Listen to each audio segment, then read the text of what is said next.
হযরত মুহাম্মদ সাল্লাল্লাহু আলাইহি ওয়াসাল্লাম কোন এক জায়গায় যাচ্ছিলেন। এমন সময় ওনাকে পেছন থেকে কেউ একজন ডাকলো, ইয়া রাসূলুল্লাহ। তখন তিনি পেছন ফিরে দেখলেন একটি গাছের নিচে দড়ি দিয়ে বাঁধা একটি হরিণ নবীজিকে ডাকছেন। হরিণটি নবীজিকে উদ্দেশ্য করে বলতে লাগলো, আমাকে একবার দড়ি থেকে মুক্ত করে দিন, আমার বাচ্চারা খুবই ক্ষুধার্ত, আমি কথা দিচ্ছি আমি আমার বাচ্চাদের দুধ খাইয়ে আবার ফিরে আসব। তখন নবীজি হরিণটিকে মুক্ত করে দিলেন, আর তিনি উক্ত গাছের নিচে হরিণের জিম্মাদার হয়ে বসে থাকলেন।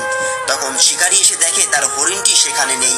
নবীজি তখন বললেন তিনি হরিণটিকে মুক্ত করে দিয়েছেন, হরিণটি তার বাচ্চাদের দুধ পান করিয়ে আবার এখানে ফিরে আসবে।